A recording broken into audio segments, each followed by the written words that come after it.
사랑하는 이여, 그대의 영혼이 평안하듯이 그대가 모든 면에서 평안하고 또 건강하기를 빕니다. 네, 요한의 셋째 편지 말씀으로 인사드립니다. 저는 수원교구에서 온 김대우 모세 신부입니다. 반갑습니다. 네, 그래서 오늘은 신비롭다라는 새 프로그램으로 여러분께 인사드립니다. 이 프로그램을 시작하면서 여러분께 시작 기도로 성녀 카타리나의 기도를 소개하고자 합니다. 함께 해주시겠습니까? 네. 그러면 성호경하고 같이 시작하겠습니다. 성부와 성자와 성령의 이름으로 아멘. 오 성령님, 제 마음에 오시어 당신의 힘으로 저의 마음을 참 하느님이신 당신께 이끄시고 놀라운 사랑으로 저를 받아주소서. 저를 모든 악한 생각에서 보호하시며 어떤 고통도 가벼운 것으로 여길 수 있도록 당신의 지극히 너그러운 사랑으로 저를 뜨겁게 하시고 불타게 하소서. 거룩하신 아버지, 자비로우신 저의 하느님이여, 모든 어려움에서 저를 도우소서. 사랑이신 그리스도님, 사랑이신 그리스도님. 성부와 성자와 성령의 이름으로 아멘. 네, 여러분, 제가 첫 시간에 이 성녀 카타리나의 기도를 한 이유가 있습니다. 성녀께서 태어나시고 또 자라셨던 그 시기에는 유럽에서 흑사병이 창궐했던 시기였습니다. 이 카타리나 성녀께서는 봉쇄수도원에서 기도와 어떤 노동을 통해서 성인품에 오르신 분이 아니십니다. 그분은 당시 시대에 환자들을 돌보고 특별히 한센병자나 흑사병의 아픔을 겪고 있었던 그런 사람들을 돌보아주고 간호하고 또 그 가정에 가서 청소해주면서 성녀가 되신 분입니다. 우리가 알기로는 여성으로서 교회 학자이시기도 하시죠. 저는 왜 지금 오늘 첫 시간에 이 기도를 했냐면 아마도 지금 이 시기에 하늘나라에서 가장 안타까운 마음으로 우리 인류를 바라보고 계시지 않을까 이런 생각이 들었습니다. 그리고 하느님 곁에서 아주 가까이에서 우리들을 위해서 정구해 주실 거라고 저는 믿습니다. 그래서 카타리나 성녀는 아픈 사람들의 그 수호자이시기도 하시고 간호사들의 수호자이시기도 하십니다. 그래서 이 기도문을 소개해 드렸습니다. 오늘 첫 시간이기 때문에 이 프로그램에 대해서 간략한 소개를 좀 해드리는 것이 좋겠다고 생각합니다. 이 프로그램은 그 아카데믹한 그런 깊은 신학적인 지식을 여러분께 전해드리는 그런 프로그램은 아닙니다. 또한 성인 성녀들의 그런 엄청난 그런 종교적인 체험 그런 것도 여러분께 전해드린 건 아니에요. 그러면 이 프로그램이 무엇을 말하는 것인가? 그것은 일상의 소소한 이야기들입니다. 저는 이것을 삶의 소품들이라고 말하고 싶습니다. 여기 화면을 잠깐 보시면요. 이게 제가 공부하는 지금 현재 공부하는 책상 앞에 있는 벽면을 제가 그냥 찍은 겁니다. 이 벽면을 보면 지금 아무것도 없죠. 예, 그런데 여기에 제가 작은 소품 하나를 좀 놔봤어요. 이렇게요. 느낌이 어떤가요? 확 달라지죠. 예, 저 소품은 성 프란치스코가 그 새들에게 이렇게 대화를 나누는 그런 작은 성화인데요. 이것과 그 다음 소품이 놓여져 있는 풍경은 완전히 다릅니다. 그렇죠. 우리의 일상도 저는 마찬가지라고 생각합니다. 하느님께서 우리와 접촉한 그 순간이 있는데 그런 순간들이 우리가 막 지나쳐 갈 수 있거든요. 그래서 우리가 돌아다 보면은 지나쳐 가기에는 굉장히 소중하고 또 묻혀두기에는 고귀한 그런 사연들, 이야기들이 있어요. 그것이 저런 삶의 소품들이라고 생각합니다. 그런 소품들을 여러분과 이야기를 나누고 싶습니다. 여러분 지금 가장 하고 싶은 일이 뭐예요? 이렇게 제가 질문을 한다면 대부분이 아마도 예전과 같은 일상을 그리워하지 않을까 그런 생각이 듭니다. 예전에는 만나고 싶은 사람 만나서 차 한잔 마시면서 막 왁자지껄 막 이렇게 떠들 수도 있었잖아요. 그리고 누군가를 만나서 좀 이렇게 반갑게 악수도 하고 그렇게 할 수 있었지만 지금은 그런 것 자체가 그 상대방에게 피해를 줄 수 있다고 생각하기 때문에 어려워졌습니다. 그래서 또한 이 프로그램은 어떻게 보면 차 한 잔, 커피 한 잔 하면서 여러분과 일상의 이야기를 좀 기분 좋게 나누는 그런 시간이라고도 볼 수 있습니다. 요즘 많은 종교 지도자들이 이 코로나19 시대 이후에 지금 이 시기를 잘 보내는 방법을 이렇게 조언을 해주고 있어요. 그것을 제가 조금 종합해 보면 내적 생활에 충실할 수 있는 기회다. 그래서 우리 가톨릭 신자들이 가톨릭 고전들을 읽는 시간을 가질 수도 있고, 또 교황님께서는 이 5월이 성모성월이니까 가정에서 함께 묵주기도를 하도록 이렇게 권고하셨죠. 그래서 이 시기가 내적인 생활을 더욱더 충실히 할 수 있는 시기이기도 하다. 그래서 두 가지입니다. 우리가 함께 가까이서 삶의 소품들을 나누는 그런 이야기들을 나누는 시간이기도 하고, 또 한편으로는 내적 생활을 충실하게 할 수 있는, 성실하게 또 채워갈 수 있는 그런 시간이기도 하다. 그래서 이 두 가지 분위기를 가지고 이 프로그램이 기획되었습니다. 자, 이 화면을 잠깐 보실까요? 여러분 이 그림 잘 아시죠?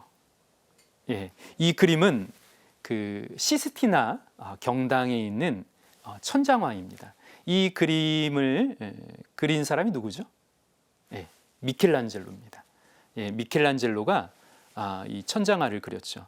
근데 여기 이 천장화의 제일 중앙에 보면 아담의 창조라는 그림이 있습니다. 가까이서 보면 이렇습니다. 여러분 유명한 그림이죠, 그죠? 여러분 딱 보면 아실 거예요. 자, 이 그림을 보게 되면 오른편에 있는 그 아담은 뭔가 지금 늘어져 있는 그런 모습이잖아요. 그렇죠? 예, 아직은 생명을 얻지 못한 그런 상태일 겁니다. 그리고 오른쪽 편을 보면 할아버지 모습으로 여러 사람들에 둘러싸여서 아담에게로 향하는 분이 계시죠. 저분이 누구겠어요? 하느님 아버지시죠. 예. 그리고 주변에는 아마도 천사들에 둘러싸여서 이렇게 오는 게 아닐까. 이 그림을 해석하는 분들이 하느님 아버지가 계시는 이 원형처럼 된 빨갛고 좀 녹색 그런 천이 흐트러진 그 모습 있죠. 저것을 인간의 뇌로 이렇게 해석하는 분들이 있어요. 왜냐하면 저 그림이 그려졌던 시기가 르네상스 시기였거든요. 그러니까 인간의 이성이 굉장히 고양되고 중시 여겨졌던 그런 시대였죠.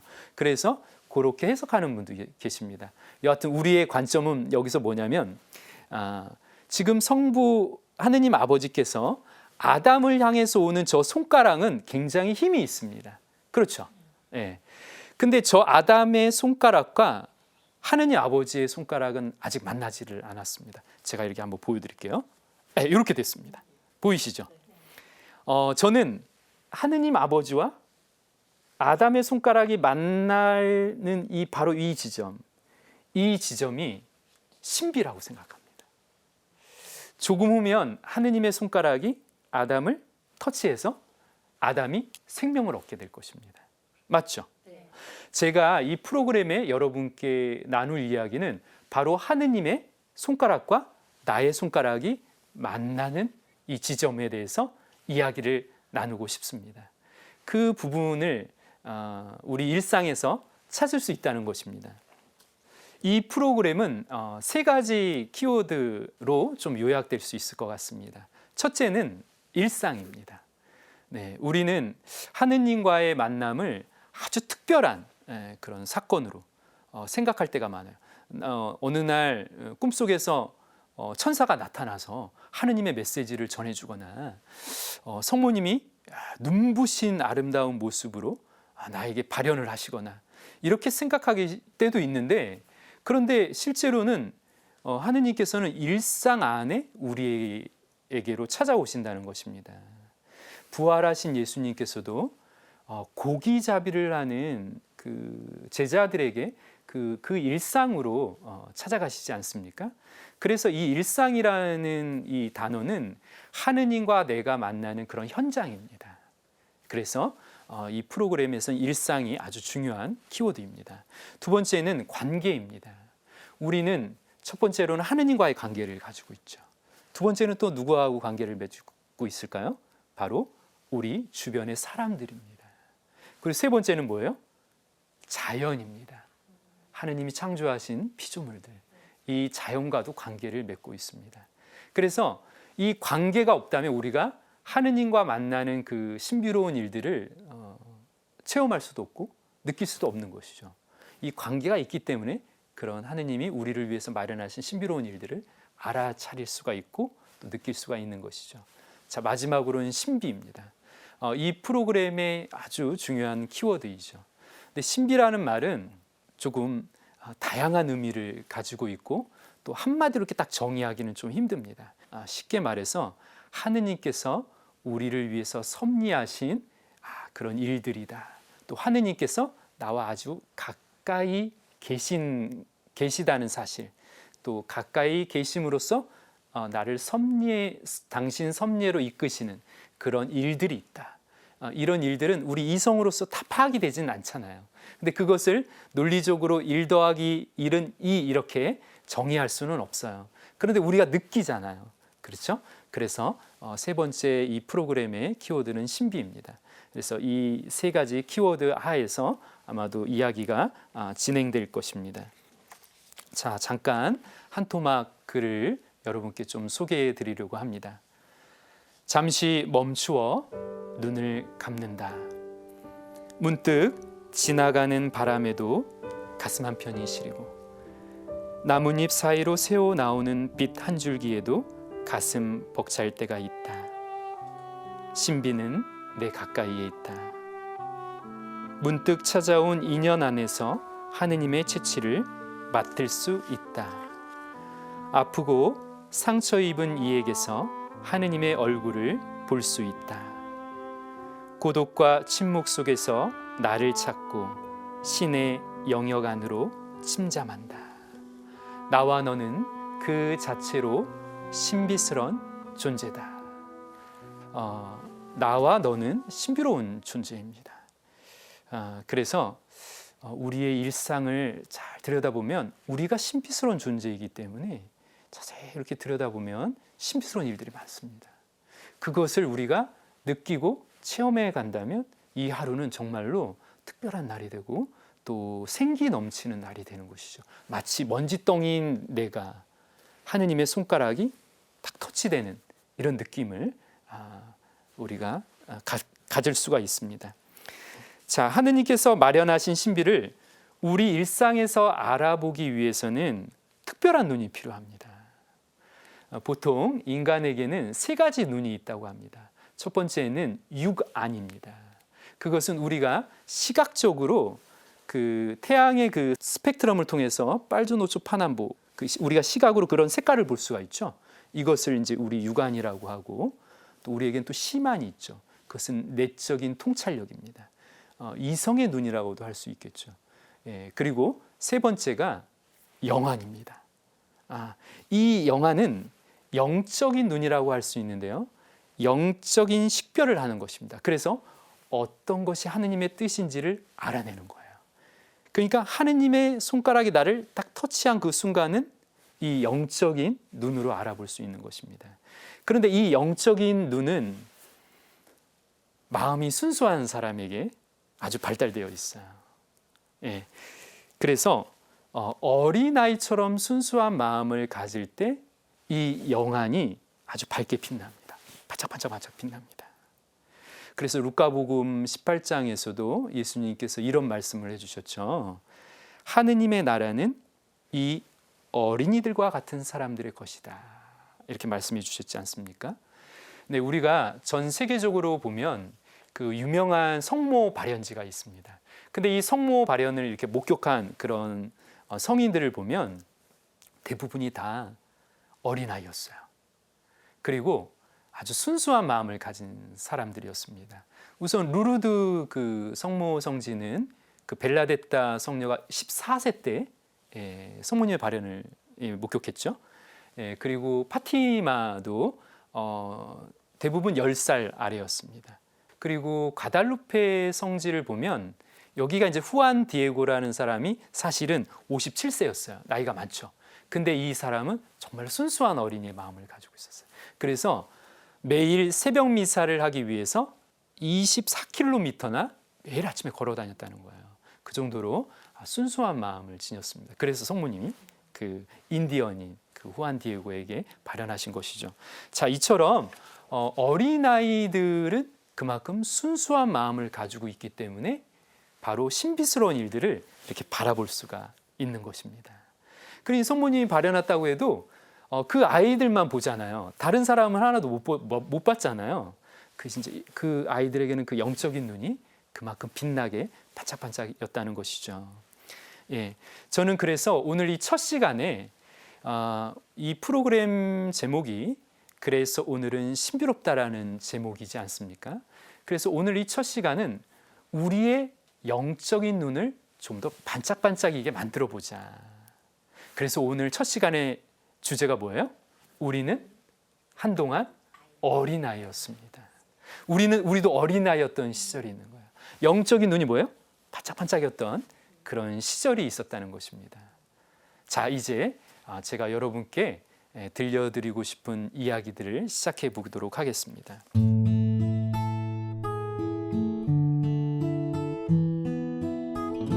제가 그 신학교에서 학생들 그 영성 지도를 하고 있었습니다.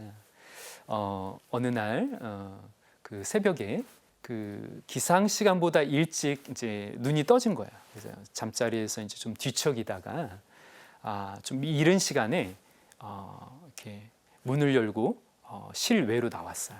그래서 제 방이 5층이었는데요. 이렇게 계단을 내려와서 대성당 오른편에 있는 난간에 이렇게 섰습니다. 아주 고요하죠. 아직 기상 그 종이 울리지 않은 상태였기 때문에. 그런데 이 그 신학교 거기 대성당 옆에 그 난간에 서게 되면 동쪽 하늘이 바로 정면에 보입니다. 그래서 이렇게 해가 뜨는 그런 모습을 이렇게 지켜보고 있었어요. 그런데 이게 붉은 혀가 이렇게 솟아오르는데 점점점 이렇게 올라오잖아요. 점점 이렇게 올라오면서 동이 터오는 거죠. 동이 터오는데 어느 순간 이제 해가 딱 떠올랐을 때 이 신학원 정원에 플라터너스 그 나무가 큰 나무가 있는데요. 그 나무에 있었던 새들이 그 해가 뜰 때 확 날아가는 거예요. 그리고 저쪽으로 날아갔다가 다시 이쪽으로 확 그렇게 날아가는 겁니다. 근데 그 새들이 그 날아가는 그 모습이 너무 춤을 추듯이 날아가는 거예요. 근데 그 순간 이 새들이 태양이 뜨는 그것을 이렇게 짹짹짹짹짹 하면서 날아가면서 찬미 찬양을 하는구나. 이렇게 보이더라고요. 그리고 그때가 이제 봄이었기 때문에 이제 새싹들이 나왔을 때 나무나 꽃나무나 이 나무에서 연두색 그런 여린 나뭇잎이 이렇게 나왔는데 그게 바람에 이렇게 하늘하늘 거리는데 마치 이렇게 반짝이듯이 손을 흔드는 것 같은 거예요. 그러니까 자기네들도 그 잎사귀들도 해가 뜨는 그것을 찬미 찬양하는 거죠. 그리고 꽃도 이렇게 펴서 찬미 찬양하는 거예요. 그래서 하느님께서 새로운 하루를 열어주시는 것에 모든 피조물들이 찬미 찬양하고 있었던 겁니다. 왜 매일 맞는 그런 새벽 아침인데 그날 저에게 그렇게 느껴졌던 거예요. 제가 그날은 영적인 눈이 조금 반짝였던 거죠. 하루가 시작되는 그 시각에 하늘에서 땅까지 모든 생명체는 환희와 신비로 가득 차 있었습니다. 바로 하느님의 영혼 속으로 이어진 아침이었던 것입니다. 그 다음에 제가 시편 148편을 온전히 이제 이해하게 되었어요. 이 시편이 좀 긴데요. 거기에 몇 토막만 여러분께 좀 소개해 드리고 싶습니다. 제가 한번 읽어볼게요. 해와 달아 주님을 찬양하여라. 반짝이는 모든 별들아 주님을 찬양하여라. 산들과 모든 언덕들, 과일나무와 모든 향백나무들아, 들짐승과 모든 집짐승, 길짐승과 날짐승들아 주님을 찬양하여라.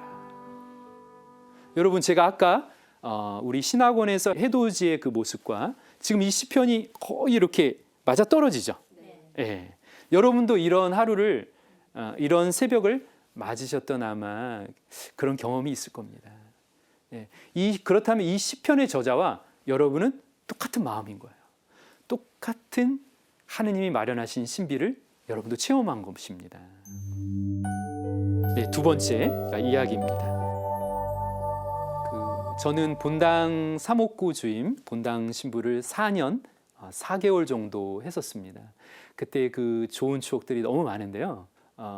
제가 좀 철이 좀 안 들어서 그런지 아이들하고 노는 게 좀 재밌더라고요. 근데 어느 날 한 아이가 요만한 종이에 꽃그림과 이렇게 무슨 그림이 그려진 그 종이를 저에게 신부님 이거 선물이에요 이렇게 하면서 주는 거야. 유치부 어린아이가 그렇게 저에게 선물을 해줬습니다. 그래서 이게 뭔가 하고 이렇게 들여다봤더니 그 겉모습에 십자가가 그려져 있고 또 코스모스가 이렇게 그려져 있고 그 코스모스가 이렇게 하트로 이렇게 둘러싸여져 있었어요. 그래서 그 종이를 딱 열어보니까 그 안에 뭐가 들어있었냐면 코스모스 씨가 들어있는 거예요. 그때 그걸 보고 맞아.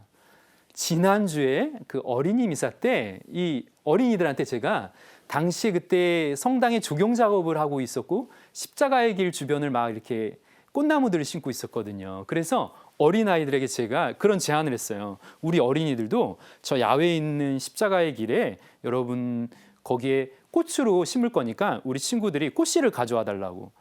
참고로 신부님 코스모스를 좋아해요? 이랬던 거예요. 근데 저는 일주일이 지나고 나서 까맣게 잊어버렸던 거죠.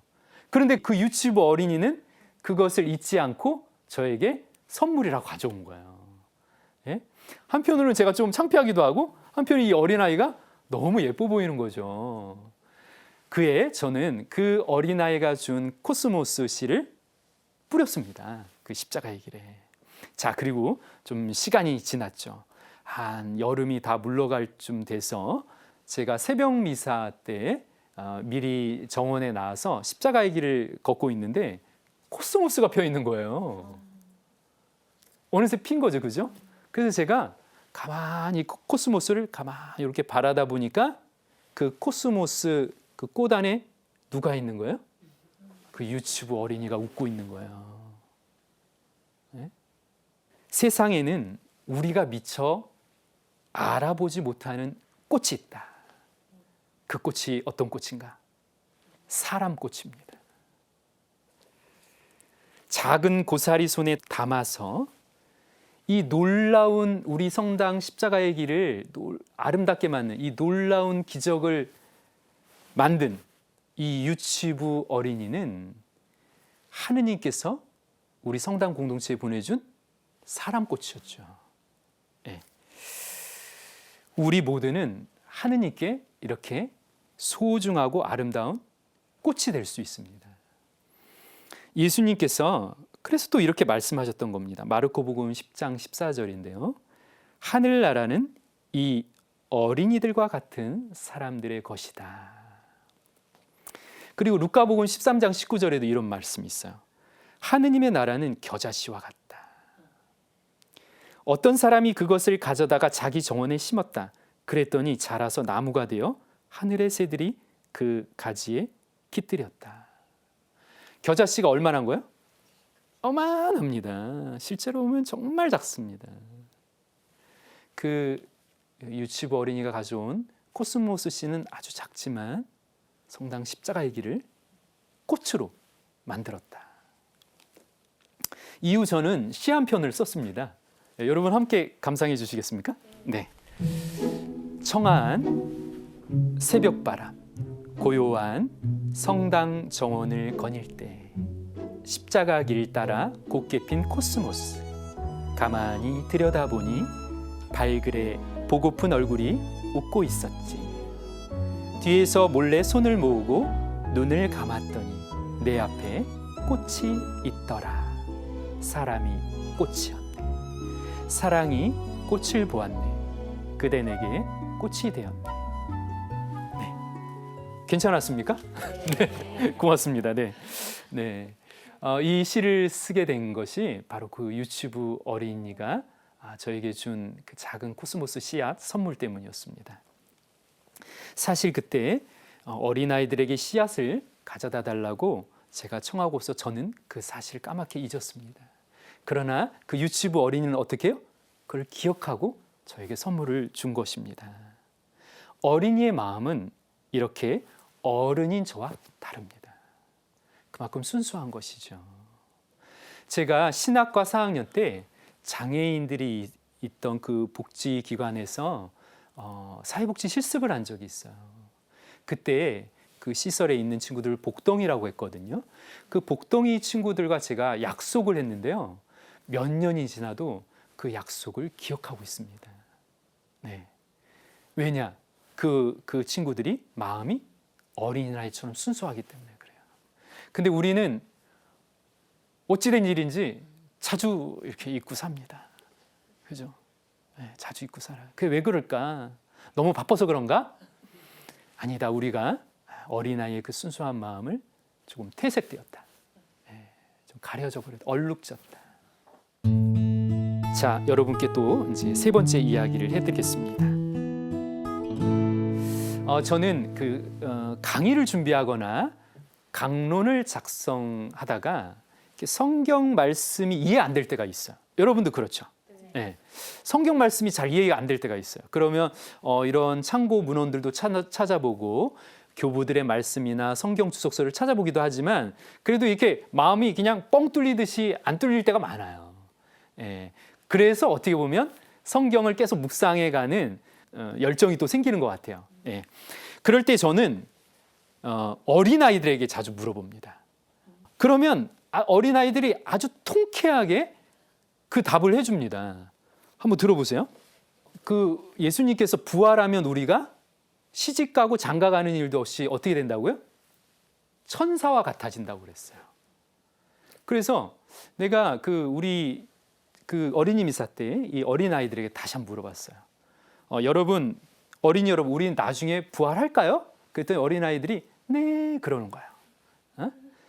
그러면 부활하면 우리는 어떤 모습이 될까요? 정답은 천사와 같아진다는 거예요. 그렇게 되면 제가 그 친구에게 선물을 주는 겁니다. 그런데 아이들이 이제 손을 두고 대답합니다.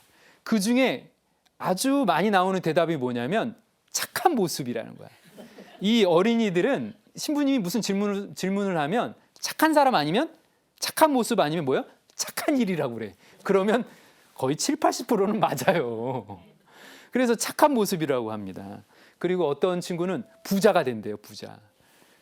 자, 이제 더 들어보기 위해서 그런데 그때 저 왼편에서 한 어린이가 손을 이렇게 들더니 계속 이렇게 들고 있는 거예요. 그래서 제가 우리 친구 가까이 우리 친구 대답해 보세요. 그랬더니 그 친구가 이렇게 대답하는 거예요. 부활하면 예수님의 부하가 돼요. 이렇게 얘기하는 거예요. 이게 라임을 맞춘 거 같잖아요. 네. 부활하면 예수님의 부하가 돼요. 네. 부하는 대장의 영향력 아래에 있는 사람이죠. 맞죠? 그러니까 대장의 영향력 안에 있으니까 우리가 부활하게 되면 뭐예요? 부활하신 예수님의 영향력 안에 있게 되는 거죠.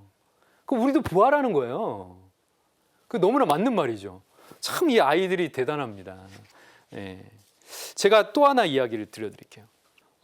예수님이 돌아가신 다음에 제자들은 절망과 시리에 빠져서 고향으로 돌아갑니다. 그래서 갈릴레 호수가 자기네 고향으로 돌아가서 옛날에 하던 일인 고기잡이를 하죠. 그죠? 근데 밤새도록 그물질을 했는데 고기를 잡았어요? 못 잡았어요? 못 잡았어요. 그런데 저편에서 저편 물가에서 한 분이 이렇게 나타나시더니 그분이 그러십니다. 뭐라고요? 오른편에 그물을 던져라. 제자들이 당시 예수님을 처음 만났을 때 예수님이 그런 말씀하셨죠. 깊은 데로 노를 저어가서 그물을 던져라. 그때도 엄청난 고기가 잡혔죠. 이번에도 뭐예요? 오른쪽에 그물을 던졌더니 어떻게 됐다고요? 엄청난 고기가 잡혔죠. 그때 뭐예요? 제자들이 저분이 주님이시란 걸 알게 됩니다. 돌아가셨던 주님이 부활하셔서 우리를 찾아왔다는 것을 알게 되죠. 그런데 저는 여기서 또 제가 이상한 건지 왜 하필 오른편에 그물을 던지라고 하셨을까? 저 오른편에 그물을 던지라고 하셨을까? 여러분 궁금하지 않으세요? 그래서 내가 애들한테 또 물어봤어요. 나도 궁금하니까. 그래서 어린이 여러분, 예수님께서 그물을 배 오른편에 던지라고 하셨는데 왜 오른편에 던지라고 하셨을까요? 이렇게 물었어요. 그때 어린이가 이것저것 얘기하다가 한 어린이가 딱 손을 들더니 딱 그럽니다. 우리 친구 얘기해 보세요. 그랬더니 오른편에 고기가 많아서요. 맞습니다. 오른편에 고기가 많아서요. 근데 우리가 인생의 이 여정을 걸어오다 보면 왼편에다가 고기가 없는 곳에 그물을 던질 때가 너무나 많다는 것입니다. 그러면 여러분은 질문을 하셔야 됩니다. 신부님, 그럼 오른편이라는 곳이 어느 곳입니까? 저는 갈라디아서 5장에서 아주 명확하게 우리에게 알려준다라고 저는 봅니다. 제가 한번 잠깐 들려드릴까요? 사랑, 기쁨, 평화, 인내, 호의, 선의, 성실, 온유, 절제. 성령의 열매에 대해서 바오로 사도가 설명하는 대목입니다. 이곳에다가 그물을 던져야 돼요. 그러나 우리는 육적인 생활, 즉 시기, 질투, 분열, 분파, 이곳에 뭐예요? 그물을 던질 때가 너무나 많다. 여러분의 신앙 여정에서 정말로 하느님이 마련하신 신비를 체험하고 싶다면 어디로 그물을 던져라? 오른편으로 던져라. 네, 세 번째 이야기입니다. 그 본당 사제들은 주말에 가장 바쁩니다. 그죠? 어떤 토요일 날은 한 사람의 일생을 겪을 때가 있어요. 다시 말하면 유아 세례, 그죠? 장례 미사, 그죠? 어린이 미사, 그죠? 예, 이렇게, 그리고 혼배 미사까지 있을 때가 있어요. 그럼 뭐예요? 일생을 겪는 거예요. 일생을. 그러면 정말 바쁩니다. 그런 날이 있어요. 그리고 주일날 미사를 이제 하게 되면 보통 본당 신부 혼자 있으면 한 3대 적어도 3회의 미사는 하잖아요. 새벽, 점심, 그 다음에 밤 저녁 미사. 근데 저도 본당 신부였을 때 그런 주말이 있었어요. 그래서 주일날 가장 마지막 미사가 공소 미사입니다. 공소까지 20분 정도 차를 운전을 해서 가서 공소 미사를 하고 성당으로 돌아오면 이제 녹초가 되는 거죠. 근데 그날은 주변에 이렇게 그런 다른 사람하고도 약간 이렇게 갈등이 좀 있었어요. 그래서 싫은 소리도 많이 들었다고. 그러니까 보통 때보다 더 이렇게 스트레스가 좀 있었던 그런 날이었죠. 그런데 공소미사를 마치고 성당으로 돌아오는 길에 아는 가정에서 전화가 온 거예요. 혹시 신부님 저녁 식사 같이 하시지 않겠냐고 이렇게 초대를 하는 거예요. 어차피 지금 사제관에 들어가 봤자 나 혼자 밥 먹잖아요. 혼자 차려 먹어야 되잖아. 그러니까 얼마나 고마워요. 그래서 오늘 또 더구나 약간 울적하기 때문에 내가 그 가정에 가서 식사를 해야겠다. 그리고 그 가정에 아이들이 2명이나 있습니다. 그러니까 저는 그 아이들하고 또 장난칠 생각에 좋습니다. 그리고 그 집으로 향했죠. 그래서 그 집으로 가서 저녁 식사를 준비하는 동안 저는 아이들과 함께 이야기를 좀 나눴는데 제가 아이들한테 한탄을 했어요. 오늘 신부님이 너무 힘들었다. 이렇게 했고, 이런 일도 있었고 저런 일도 있었고 내가 아이들한테 속 이야기를 한 거예요. 그랬더니 그 아이가 초등학생이었는데요. 그 아이가 제 이야기를 다 듣더니 그러는 거예요. 신부님 오늘 수고 많이 하셨으니까 머리 2번 넘기세요. 그러는 거예요. 이게 무슨 말이냐면 뭐 어떻게? 그랬더니 아이가 시범으로 보여주는 거예요. 이렇게요. 이렇게요. 이렇게요. 이게 머리를 2번 넘기는 거예요. 이 모습이 어떤 모습입니까? 보통 여성들이 예쁘게 이렇게 꾸민 다음에 뭐예요? 자기의 미모를 뽐내기 위해서 이렇게 머리를 2번 넘기는 겁니다. 여러분 한번 해보세요. 예, 예, 그렇죠. 예, 이런 적 많죠, 그죠, 여러분들. 이렇게 그리고 나서 그 아이랑 저랑 막 하하하하 웃었습니다. 그러니까 실제로 야, 오늘 내가 수고한 나를 되게 위로해주고 내가 오늘 되게 뽐나는 날 같은 거예요. 그러니까 어떤 날이 너무 힘들고 그러면 내가 그것을 하소연 한탄하는 것도 뭐 할 수 있겠지만 그보다도 그렇게 힘들게 하루를 보낸 내 자신을 스스로 위로해 줄 줄 알아야 되는 거예요. 근데 우리는 그거 잘 못합니다. 다른 사람이 해주길 바래. 그러면 나는 더욱더 우울해지는 거야. 근데 내가 뭐예요? 오늘 하루 난 너무 수고했다. 그래서 어떻게 해요? 이렇게 뽐을 딱 내는 거죠. 여러분 요즘 너무 수고 많으시죠? 제가 알기로는 지금 개학이 아이들이 늦어지고 있기 때문에 아이들과 지금 하루를 같이 보내면서 삼시세끼를 다 해준다고 제가 들었습니다. 여러분 너무 수고 많으십니다. 대단하십니다. 머리 2번 넘기시기 바랍니다. 네, 이렇게 기분 좋아지셨습니까? 네, 네. 감사합니다. 네. 네. 우리는 한동안 어린아이였습니다. 우리 인생을 돌아보면 너무나 소중한 어린 시절 추억들이 많습니다. 근데 어느덧 우리는 세상에서 홀로 서기를 해야 하는 어른이 되었습니다. 좌절과 실패를 맛보기도 했고 배신과 배척도 당해봤습니다. 세상의 일들이 순순히 이상대로만 흘러가지 않다는 것도 경험했죠. 그러다 보니 우리가 본래 가졌던 순수한 마음, 영혼의 눈, 영적인 눈이 흐릿해졌습니다. 그 영혼의 눈을 회복하기 위해서 어떻게 하면 좋을까요? 저는 오늘 여러분에게 한 가지를 좀 제안을 하고 싶습니다. 이것도 이야기입니다. 이야기를 들어보시면 그 방법이 무엇인지 알게 될 겁니다.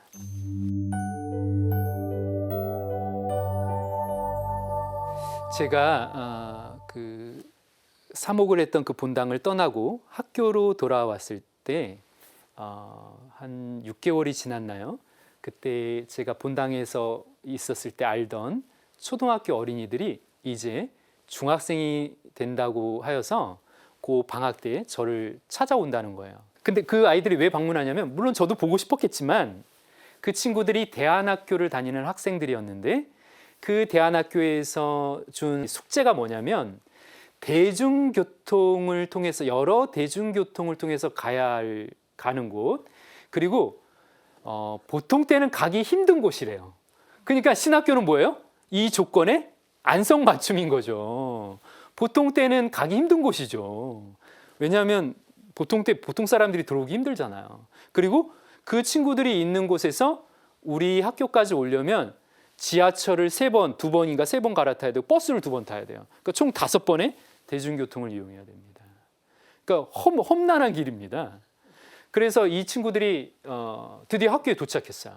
근데 제가 떠날 때보다 아이들은 6개월 사이에도 엄청나게 크더라고요. 그래서 되게 커 있는 거예요. 그래서 깜짝 놀랐어요. 근데 그 아이들에게 우리 학교를 이제 설명해 주게 됐습니다. 제가 한 곳 한 곳 설명해 주는데 처음에 이 신학생들이 공부하는 강의실을 보여줬어요. 이렇게 대학 강의실이죠. 딱 큰 넓은 대학 강의실 딱 보여주니까 이 아이들이 우와 그러는 거야. 자기들이 있었던 강의실과 좀 차원이 다른가 보지. 예. 그리고 이 친구들을 이 신학교 성당을 딱 보여줬다. 근데 신학교 대성당이 되게 아름답거든요. 근데 그 성당을 보고 뭐라는지 아세요? 우와, 이러는 거예요. 이야, 막 이러는 거예요. 하이라이트가 남았습니다. 도서관에를 데려갔습니다. 그 친구들이 보통 다니던 도서관과는 차원이 다르죠. 엄청난 장서가 있는 신학교 도서관입니다. 이 도서관을 보여줬던 애들이 우와 이러면서 켜댕기는 겁니다. 저는 신학교에 들어와서 한 번도 그렇게 놀란 적이 없어요. 당연한 거죠. 익숙한 겁니다. 근데 이 아이들은 어떻게 해요? 우와라고 감탄사를 내더라. 저는 그 아이들이 우아한 어린이라고 생각합니다.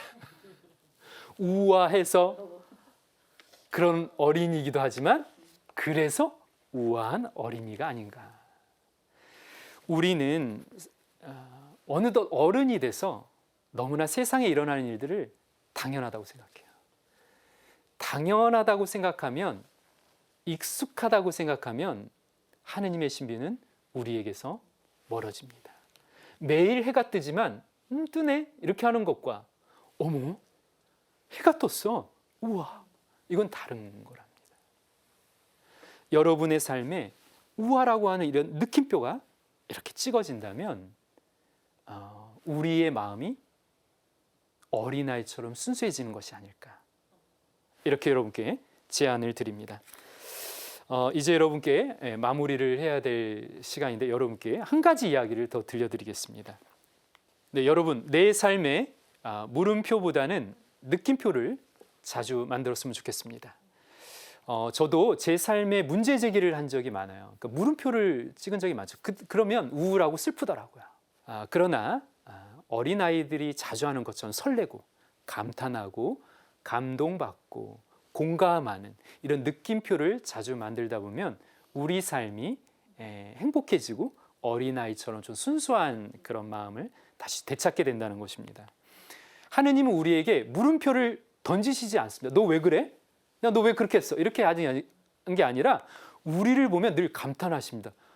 너무 잘했다. 야, 너 너무 괜찮다. 괜찮아. 이렇게 감탄하십니다. 여러분은 그게 왜 그러냐면 여러분은 느낌 있는 사람이거든요. 그리고 뭐예요?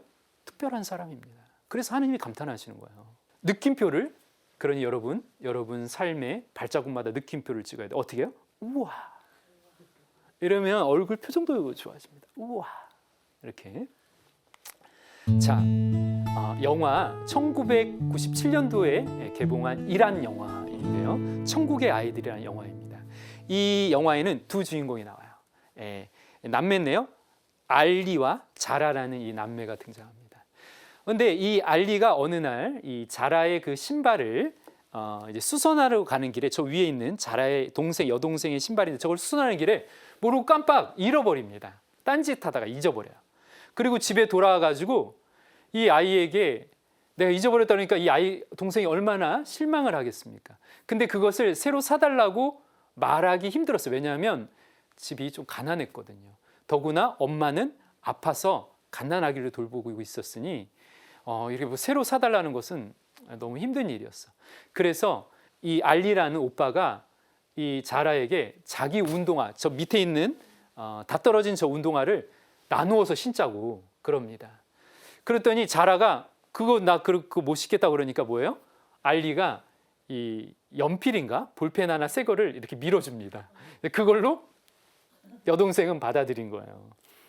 그래서 이제 어떻게 되냐면 동생인 자라가 학교를 오전반을 가게 되면 오빠 신발을 신고 오전반을 가요.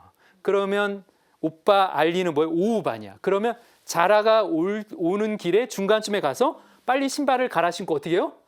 열심히 달려가야지만이 겨우 이제 수업 시작에 겨우 늦지 않게 도착하는 거예요.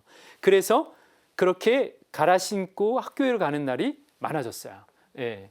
그러면서 어떤 일이 발생이 되냐면 이 동생 알리가 뭐예요? 이 달리기 실력이 굉장히 좋아진 거예요. 일치월장이 향상하게 됩니다. 근데 어느 날 학교에 공고가 떴습니다. 어떤 공고가 떴냐면 마라톤 대회가 열리는데 거기에서 3등 상품이 뭐냐면 새 운동화야. 그러니까 1등도 있고 2등도 있고 3등이 있지만 이 알리에게는 뭐만 보여요? 3등만 보이는 거야. 왜? 동생의 신발을 잊어버린 것도 미안하고, 동생이 학교 가는데 뭐예요?